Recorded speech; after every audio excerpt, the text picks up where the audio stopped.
guddida qandaraasyada qaranka Jamhuuriyadda Soomaaliland ayaa waxa ay si rasmi ah u daafureen tartan loo galayo mashaariic loo fulinayo hay'adda dhowrista tayada Jamhuuriyadda Soomaaliland waxaana ay tartankaasi guddida qandaraasyada qaranka Jamhuuriyadda Soomaaliland ay u qabteen 30 shirkadood oo ka qayb galaya laba mashruuc oo loo fulinayo hay'adda dhowrista tayada Jamhuuriyadda Soomaaliland kuwaas oo kala xarunta cusub ee hay'adda dhowrista tayada Jamhuuriyadda Soomaaliland iyo laabka cusub ee hay'adda dhowrista tayada ee magaalada Berbera laga hirgelin doono gudoomiyaha guddida qandaraasyada qaranka Jamhuuriyadda Soomaaliland Nuux Maxamed Xuseen ayaa waxa uu ka warramay siyaasadda guddida qandaraasyada qaranka Soomaaliland ee ku wajahan dhinaca qandaraasyada iyo sidoo kale hanaanka ay ugu fureen tartankan shirkadahaasi ka qayb galaya mashaariicda loo fulinayo hay'adda dhowrista tayada Soomaaliland anagoo fulinayna siyaasadda madaxweynaha qaranka mudane Muuse Biixi Cabdi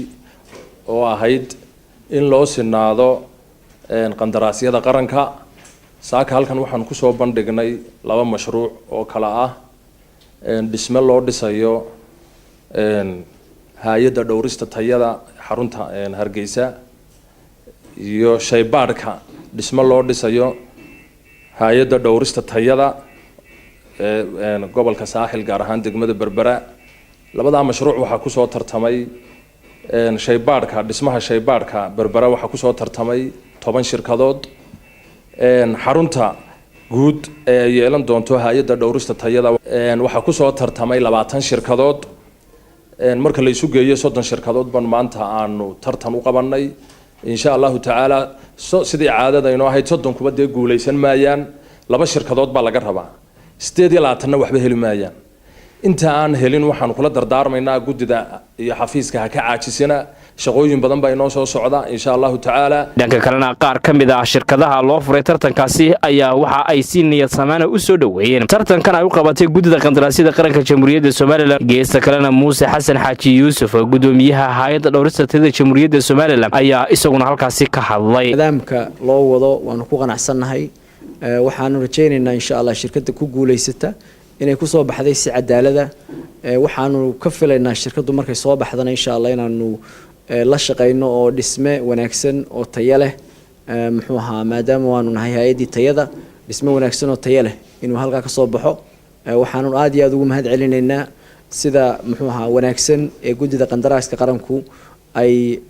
qandaraaskan aanu maanta goobjoogka ka ahayn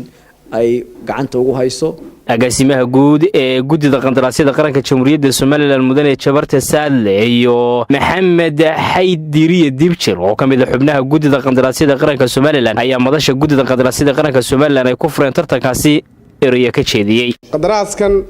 waxa la bilaabay bishii tobnaad labadeedii 2019 wuxuu xirmayay 9kii bisha tobnaad 2019 wuxuu socday qandaraaskaasi muddo 7 casho ah maanta oo bishii tobnaad 10keedii ay tahayna